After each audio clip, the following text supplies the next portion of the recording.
Vous pouvez lire 2 Rois chapitre 18 à partir du verset 17 jusqu'au verset 37. Et puis vous prenez 2 Rois chapitre 19. Vous pouvez lire tout le chapitre. D'accord? Vous pouvez lire tout le chapitre, même de 2 Rois chapitre 18 et 2 Rois chapitre 19. Vous allez comprendre comment le roi Ézéchias a eu la victoire sur les Assyriens, sur le roi d'Assyrie. D'accord? Donc, on va maintenant aller pour comprendre, pour voir ces points. La domination, on a déjà vu, reposera sur son épaule. Messager du grand conseil. De qui il s'agit? Père de la conquête. Par lui, j'apporterai la paix au prince. On a déjà vu que par lui, la paix a régné sur le royaume de Juda. Son gouvernement sera grand. La paix, sa paix ou la paix sur le royaume n'aura pas de fin et la santé pour lui. On va voir maintenant de quoi il s'agit. On va analyser point par point pour comprendre. D'accord? Donc, la défiance, comprenons d'abord que la défiance d'Ézéchias contre la Syrie est expliquée dans le livre de 2 Chroniques. Quand on prend 2 Chroniques chapitre 32, verset 3, on dit que Ézéchias tint conseil. Donc Ézéchias, le roi Ézéchias a tenu conseil avec ses chefs et ses hommes vaillants afin de boucher les sources d'eau qui étaient hors de la ville, et il fut de son avis. Donc, le roi Ézéchias a tenu un conseil où il a donné un plan de guerre, d'accord, à ses conseillers, à ses chefs et aux soldats. Voici pourquoi ici on parle de messager du grand conseil. D'accord? C'était lui qui était établi sur ce conseil-là. Il avait des conseillers qu'il a fait asseoir pour établir un plan de guerre pour pouvoir dominer ou vaincre l'ennemi. Donc, il a tenu un conseil avec ses chefs.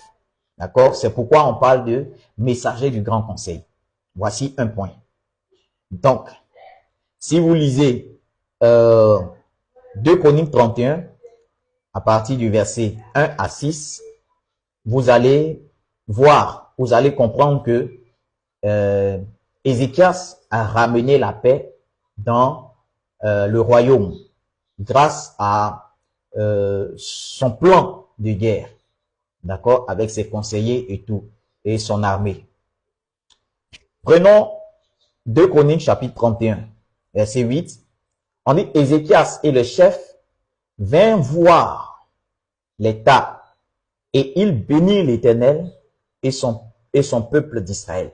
Donc, ils ont vu un peu ce que le roi Ézéchias a fait. Donc, par la victoire, ils ont béni Dieu, ainsi de suite. Ésaïe chapitre 39, verset 8. Ézéchias répondit à Ésaïe. Donc, on comprend que Ésaïe était un contemporain d'Akaz et d'Ézéchias. Donc, la prophétie que Ésaïe donnait, l'enfant était déjà là. C'était un contemporain du prophète Ésaïe. Donc, quand Ésaïe donnait la prophétie, ça concernait le temps. C'était pas une prophétie qui allait s'accomplir des milliers d'années ou des centaines d'années plus tard. Non. L'enfant était déjà né. Voici pourquoi Ésaïe a dit, un enfant nous est né. D'accord? Donc, excusez-moi, on continue. Donc, on comprend que Ézéchias a ramené la paix, d'accord, dans son royaume. Ok? Donc, quand on continue, on prend Ésaïe, j'ai dit Ésaïe chapitre 39, verset 8. Ézéchias répondit à Ésaïe, la parole de l'Éternel que tu as prononcée est bonne, car, ajoute-t-il, il y aura paix et sécurité pendant ma vie. Vous comprenez? Ézéchias vient dire à Ésaïe que la prophétie que tu as annoncée, là, elle est vraie. Et puis, elle est en train de s'accomplir parce que par moi, pendant mon règne, durant toute ma vie, là, il y aura la paix et la sécurité pendant toute ma vie. D'accord?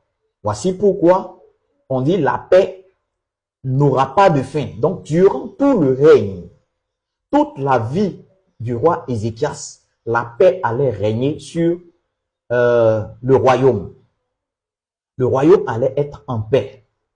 D'accord? Donc, on est en train de voir que la prophétie ne concernait pas Jésus, mais un roi qui a existé ou qui a succédé à Akaz, qui était son fils, qui était déjà né quand la prophétie était en train d'être annoncée.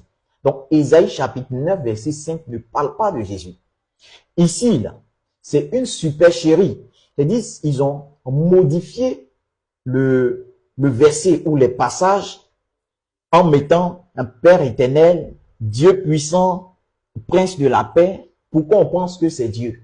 Voici pourquoi aujourd'hui, quand on parle, les chrétiens disent donc Père éternel, Dieu puissant. C'est Ézéchias. C'est pour vous dire qu'ils ont changé. Voici pourquoi, à chaque fois, il y a de nouvelles versions qui sortent. De nouvelles versions de la Bible qui sortent. Vous comprenez? À chaque fois, il y a de nouvelles versions. Les gens changent les paroles dans la Bible. Les gens changent les paroles dans la Bible. Voici pourquoi quand tu prends le Nouveau Testament que eux-mêmes ils ont inventé, ils ont écrit, on dit ni les adultères, ni les homosexuels dans l'ancienne version. On dit ni les homosexuels. Mais quand ils se sont rendus compte que les temps, ils veulent légaliser l'homosexualité, ils ont sorti une nouvelle version où ils ont enlevé les homosexuels, ils ont mis ni les efféminés. Donc vous comprenez que à chaque fois, ils sortent de nouvelles versions pour changer les choses, pour que ça puisse coller ou concorder à ce que eux ils veulent ou à ce qu'ils disent. Donc, tous ceux qui pensent que la version Louis II, c'est la meilleure version, ou bien c'est l'absolu, ou bien c'est la bonne version, détrompez-vous. Ils ont changé beaucoup de choses. Père éternel, Dieu puissant, c'est quelque chose qu'ils ont mis d'eux-mêmes. Voici pourquoi quand on a lu ou quand on a pris d'autres versions, dans ces versions-là, on n'a pas vu Père éternel, on n'a pas vu Dieu puissant, on n'a pas vu Prince de la paix, ainsi de suite, mais on entend plutôt la domination reposera sur son épaule, il sera, ou on l'appellera messager du grand conseil. Ça n'existe pas dans Louis II. Père de la conquête, ça n'existe pas dans Louis II. Quand on dit père de la conquête, c'est quelqu'un qui va aller en guerre et il va réussir à conquérir, il va réussir à battre, à vaincre. Voici pourquoi on dit père de la conquête. Quand Jésus est venu là, il s'est assis sur quel trône? Selon, je dis même quand Jésus est venu, quand selon votre Nouveau Testament, Jésus est venu là, il s'est assis sur quel trône dans votre histoire du Nouveau Testament? Jésus s'est assis sur quel trône? D'accord? Parce qu'on dit que cet enfant-là va s'asseoir sur le trône de David. Dites-moi où votre Jésus s'est assis sur le trône de David. Nulle part. Quand il est né, selon votre Nouveau Testament, selon votre histoire, quand Jésus est né, il n'a jamais été roi. Il y a un roi qui existait. Quand il est mort, il y a un roi qui existait. Il s'est jamais assis sur un trône quelconque, physique. Quand on parle, on dit, quand tu parles aux chrétiens, ils te disent non, c'est roi spirituel, roi de la terre. Arrêtez-moi vos bêtises là. Arrêtez vos bêtises. Nulle part, il n'est dit qu'il va s'asseoir sur le trône de Dieu. On est sur le trône de David. C'est un trône physique. Le trône sur lequel David s'est assis quand il était roi, c'est sur ce trône-là que Ézéchias est venu s'asseoir. C'est sur ce trône-là que cet enfant qui a été annoncé, qui a été prophétisé par Ésaïe, dans Ésaïe 9, verset 5, c'est sur ce trône de David-là que cet enfant-là allait venir s'asseoir. Dites-moi où Jésus s'est assis sur un trône. Dites-moi. Je cherche un chrétien ou bien un pasteur qui va venir me dire sur quel trône Jésus s'est assis quand il est né jusqu'à sa mort. C'est sur quel trône il s'est assis. Venez me montrer ça. D'accord? Venez me montrer. Verset contre verset. Montrez-moi un verset qui dit quand Jésus est venu, est né là, de sa naissance jusqu'à sa mort, il a été roi sur quel royaume, il a régné sur quel royaume, il s'est assis sur quel trône. Venez m'expliquer. D'accord? Ça, c'est le premier point. On dit messager du grand conseil, père de la conquête. Jésus a conquis quel royaume? Jésus a vaincu qui physiquement? Jésus est allé en guerre contre qui? Les chrétiens vont dire c'est spirituel. Arrêtez-moi vos bêtises de spiritualité. Quand ils n'ont pas d'argument à quelque chose, c'est spirituel. Arrêtez-moi ça. On dit père de la conquête. Jésus a conquis quoi? Jésus est allé en guerre où? Il a vaincu quel royaume? Il a vaincu quel roi? Venez m'expliquer, les chrétiens.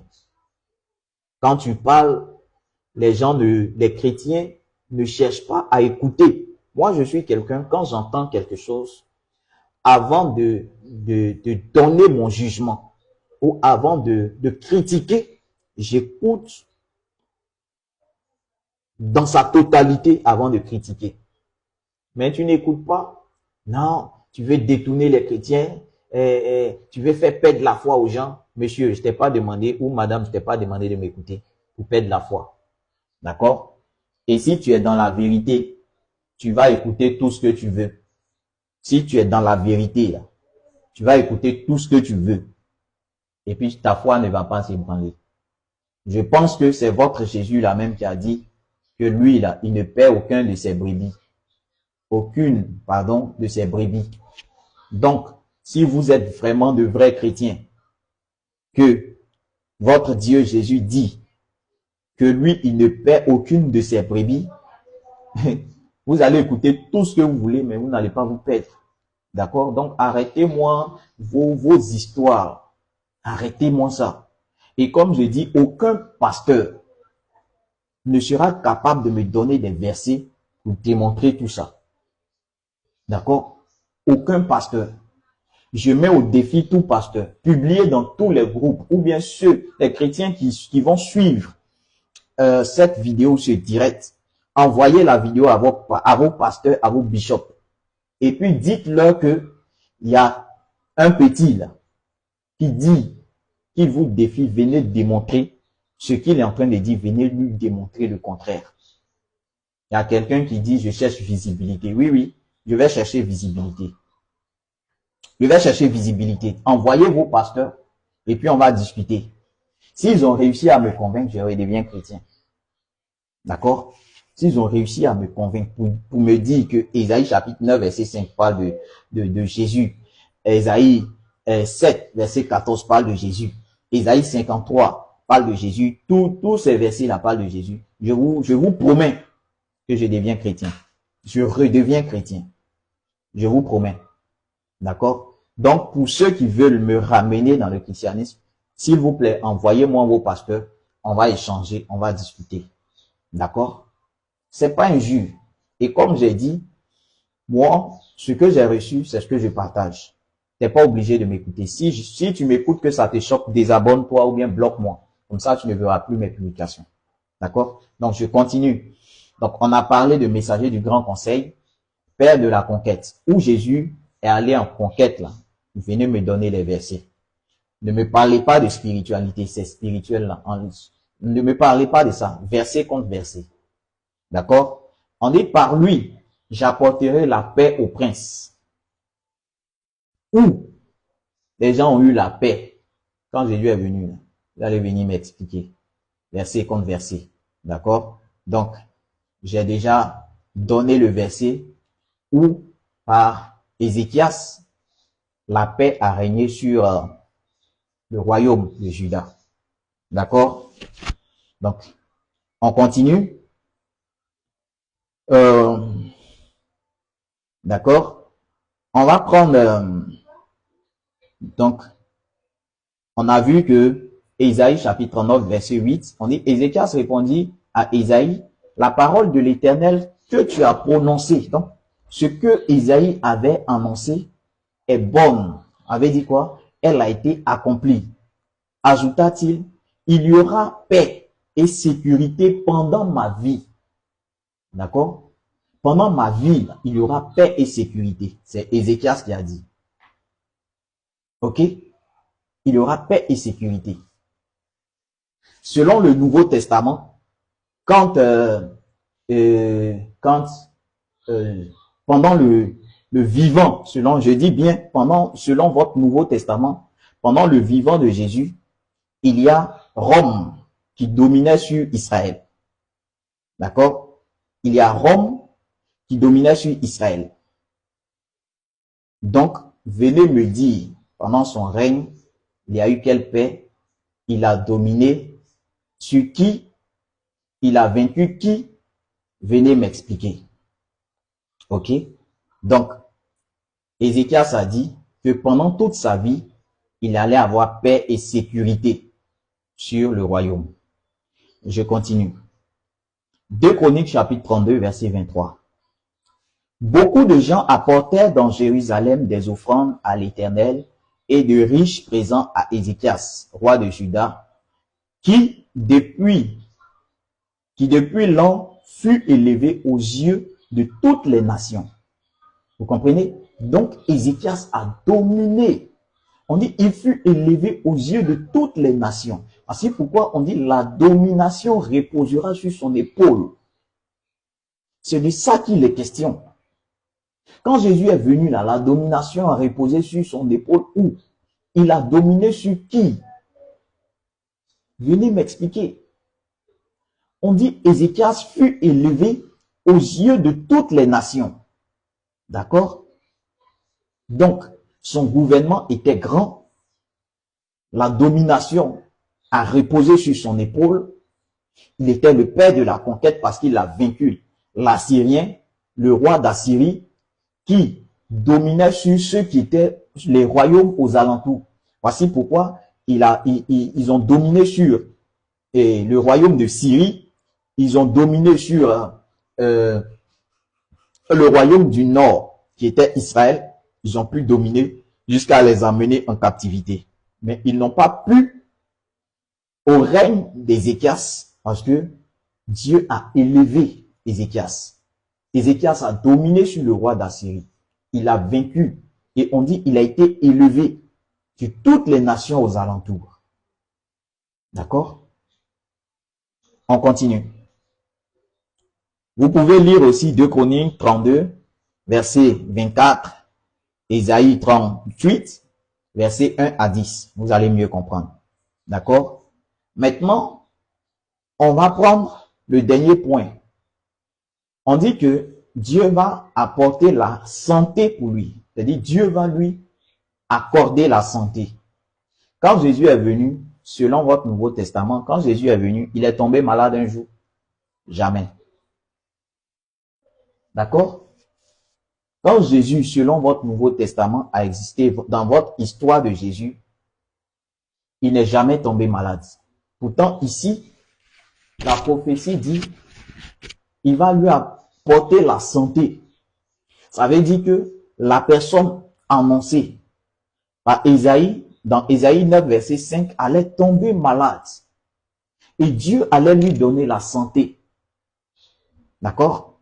On va voir ça dans 2 Chroniques 32, 24. En ce temps-là, Ézéchias fut malade à la mort. Il fit une prière à l'Éternel et l'Éternel lui adressa la parole et lui accorda un prodige. Quand vous prenez toujours Ésaïe 38 à partir du verset 1, on dit en ce temps-là, Ézéchias fut malade à la mort. Le prophète Ésaïe, fils d'Amoth, vient auprès de lui, ainsi de suite. Il dit quoi? Je raconte pour aller plus vite. Donc, quand il est tombé malade, il était malade à mort. D'accord? Alors, Dieu va envoyer Ézéchias pour lui dire, le prophète Ésaïe, pour dire à Ézéchias de donner des ordres à sa maison parce qu'il allait mourir. D'accord? Donc, quand Ésaïe est venu donner la parole de Dieu au roi Ézéchias, Ézéchias va se tourner vers Dieu, il va commencer à pleurer. Il va commencer à implorer Dieu. D'accord? Il va commencer à implorer Dieu. Vous connaissez tous l'histoire, pour tous les chrétiens. Donc, quand Ésaïe a fini de donner la prophétie, il partait. Ézéchias s'est tourné vers Dieu en train de parler à Dieu, en train de pleurer. Et le prophète Ésaïe n'était pas sorti de la cour du roi quand Dieu lui a dit, retourne, dis à Ézéchias que j'ai entendu ses cris, j'ai entendu ses pleurs, et je vais ajouter encore 15 ans à sa vie. Voici comment Dieu va accorder la santé à Ézéchias. Donc, on voit que trait pour trait, Ésaïe chapitre 9, verset 5, parle trait pour trait de Ézéchias. Ça ne parle pas de Jésus. Et même si on prenait votre version Louis II, on dit il allait s'asseoir sur le trône de David. Où Jésus s'est assis sur le trône de David. D'accord? Où Jésus s'est assis sur le trône de David. Excusez-moi, j'ai des commentaires que je vais essayer de lire.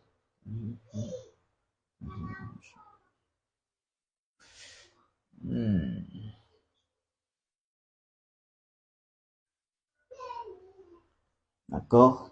Donc,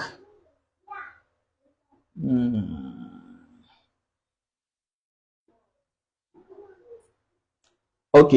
Donc, comme je disais, on a vu ou on voit que Ésaïe chapitre 9, verset 5 ne parle en aucun cas de Jésus.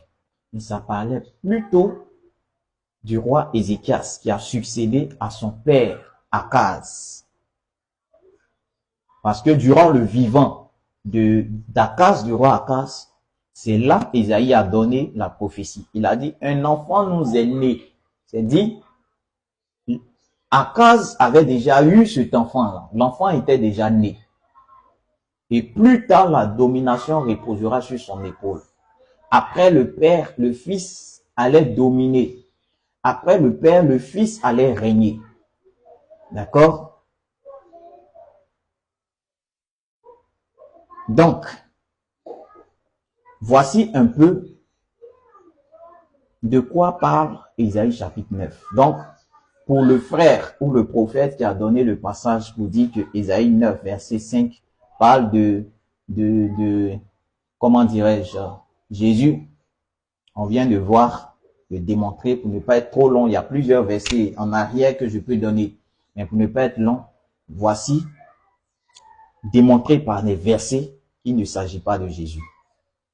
D'accord? Il y a quelqu'un qui parle d'enfer, au lieu de chercher à résoudre le problème de ton passage en enfer. Je te dis, ça sera un sujet à part entier. D'accord? À part entière. D'accord? Qu'on on va décortiquer l'enfer, le paradis. Faut pas t'emmerder, mon frère. L'enfer n'existe pas. D'accord? Si tu veux, tu peux rentrer dans mon inbox. Et puis on va parler. L'enfer, ça n'existe pas. Le paradis n'existe pas. Notre enfer et puis notre paradis, là, c'est ici. D'accord? Quand Dieu a créé l'homme, il l'a mis dans le paradis qui était le jardin d'Éden. Ok? Donc, ce que tu racontes, ça n'a pas de sens au fait. Parce que ton enfer et puis ton paradis, tu vis ça sur la terre. On dit, ne vous moquez pas de Dieu. Ce qu'un homme aura sémé, il va moissonner. Quand tu fais le mal, tu payes le mal sur la terre. Quand tu fais du bien, tu payes pour le bien que tu as fait. Donc, ne t'emmerde pas.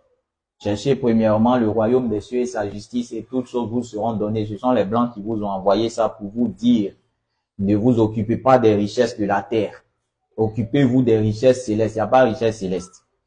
Et ils te disent de chercher premièrement le royaume des cieux et sa justice. Et le reste vous seront donnés par-dessus tout. Mais eux-mêmes, ces blancs qui t'ont donné la parole, eux, ils viennent piller nos richesses. Vous comprenez? Donc, il faut être chrétien pour réfléchir comme ça. Moi-même, je réfléchissais comme ça. Moi-même, je parlais comme ça. Vous comprenez? Donc, je ne suis pas en train de vous insulter parce que moi-même, j'y étais, en fait. J'y étais. Donc, c'est pas injure. Vous comprenez? Moi-même, j'étais chrétien. Je croyais à ces choses. Cherchez premièrement le royaume des cieux et sa justice, et toutes choses vous seront données par-dessus. Donc, aujourd'hui, les chrétiens noirs, les chrétiens africains, non, moi, je préfère mourir pauvre et aller au paradis que de mourir riche, et pas que d'être riche et aller en enfer. En fait, faut mourir pauvre. Moi, je vais chercher les richesses de cette terre. Tu comprends? Parce que le paradis, là, c'est ici. Il n'y a pas un feu quelque part où quand tu vas mourir, et Dieu va aller te jeter. Ils ont fait ça pour mettre la peur dans le cœur des gens, pour ne pas qu'on s'intéresse aux richesses de la terre. Mais pendant ce temps, eux-mêmes, ils viennent voler vos richesses. Et ils vous disent, ne vous intéressez pas à ça.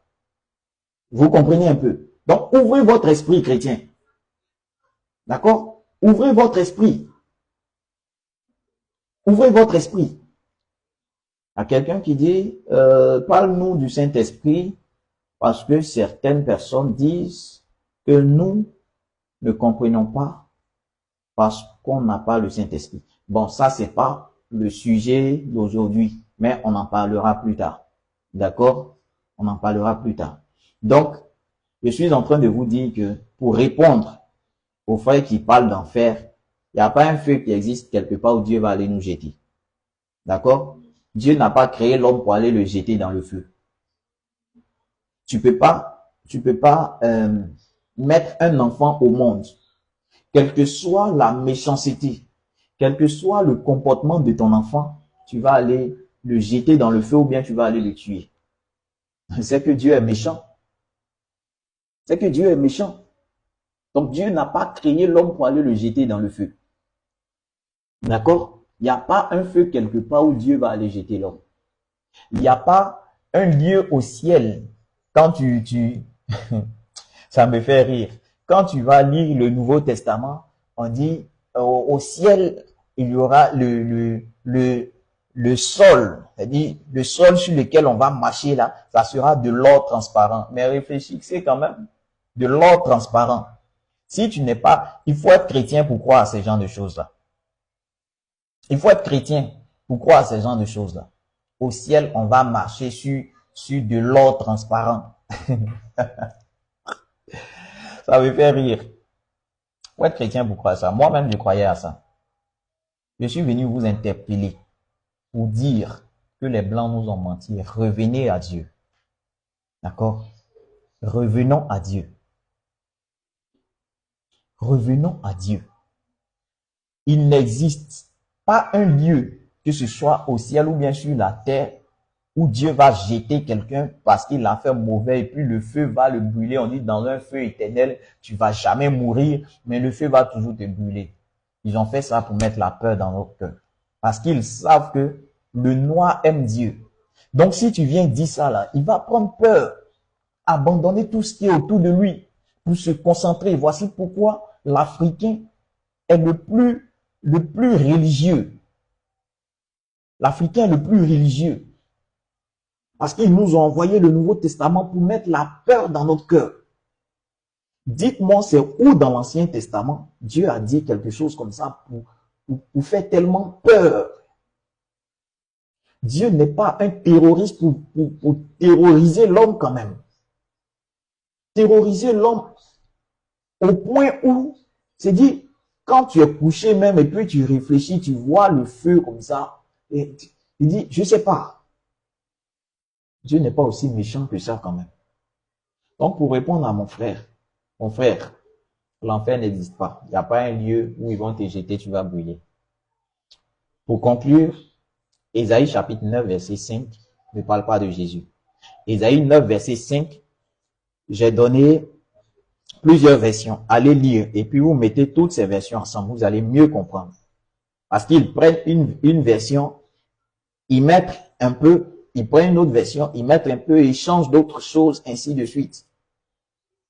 Dans d'autres directs, je vais vous montrer ce qu'ils ont changé. Beaucoup de choses qu'ils ont changé dans l'Ancien Testament pour que ça puisse concorder au Nouveau Testament.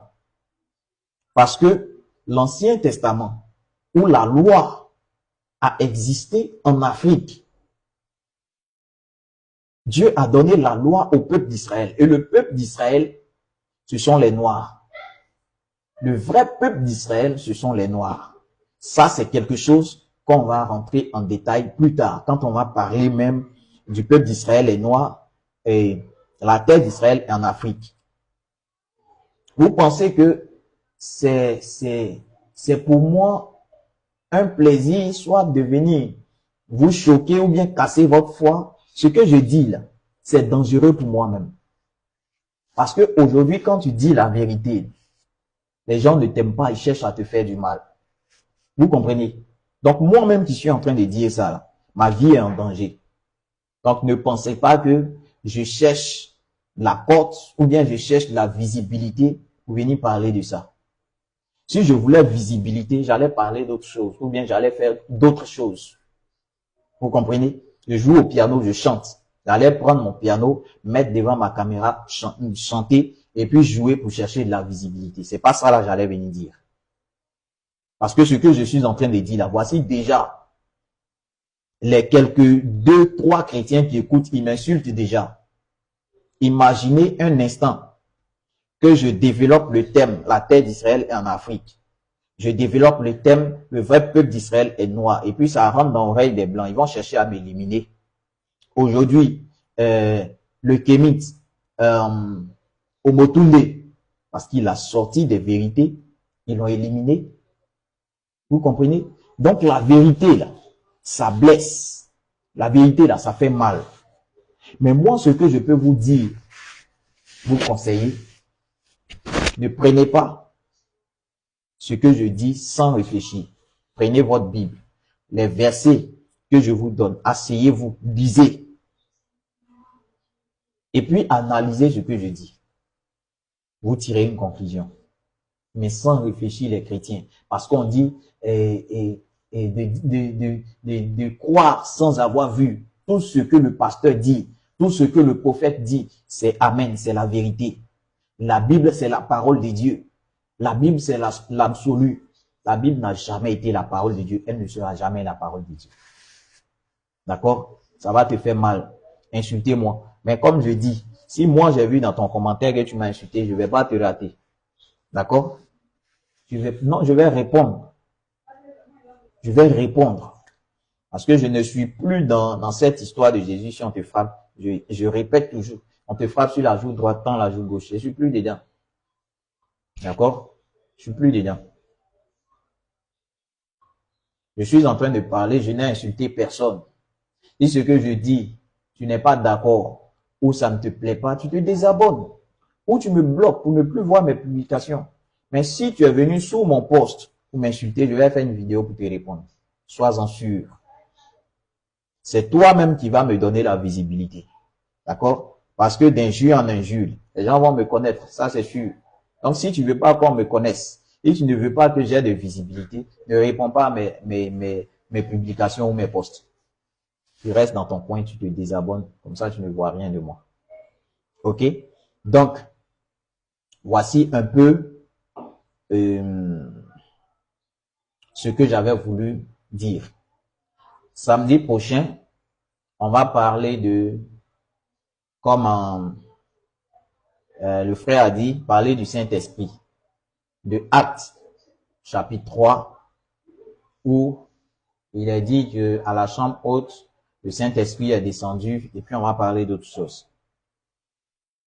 Vous allez voir encore les manigances de ces Occidentaux dans le Nouveau Testament. Vous allez comprendre. Mais pour l'heure, comme j'ai dit, si tu veux débattre, tu veux échanger, tu as des questions, tous les samedis, on est à Kumasi Sopim, au caniveau. D'accord? On est là.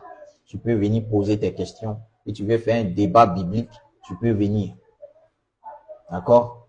Quand les chrétiens disent, moi j'ai pas le temps de débattre, moi j'ai pas si un chrétien ne doit pas débattre, arrête-moi tes conneries là. Quand c'est quelque chose qui ne vous arrange pas là, vous trouvez des choses à raconter. Sinon, dans votre Nouveau Testament, il est dit que votre apôtre Paul, là, il partait débattre avec des gens. Votre apôtre Paul, dans le Nouveau Testament, il partait débattre. Verset contre verset, doctrine contre doctrine. Mais quand ça ne vous arrange pas, vous n'avez pas d'argument. Non, moi, j'ai pas le temps de débattre. Arrêtez-moi ça. Arrêtez-moi ça. Quand tu veux comprendre, là, tu discutes. Quand tu veux découvrir, là, tu discutes. Moi, j'ai discuté avec beaucoup de personnes. Les musulmans. Que ce soit, j'ai discuté avec tout le monde. Parce que je veux comprendre. Mais les chrétiens sont tellement bornés. Non, on n'écoute personne. On écoute seulement que le pasteur. Voici pourquoi vos pasteurs vous disent, allez vendre tous vos biens et puis envoyer. Les plus pauvres, là, ce sont les chrétiens. Va vendre ton terrain, tu vas envoyer. C'est la parole de Dieu. C'est le prophète qui a dit. Bien aimé, je vais m'arrêter là. Tu as des questions. Et comme j'ai dit, tous les samedis, on est là-bas à partir de 9h jusqu'à midi, 13h.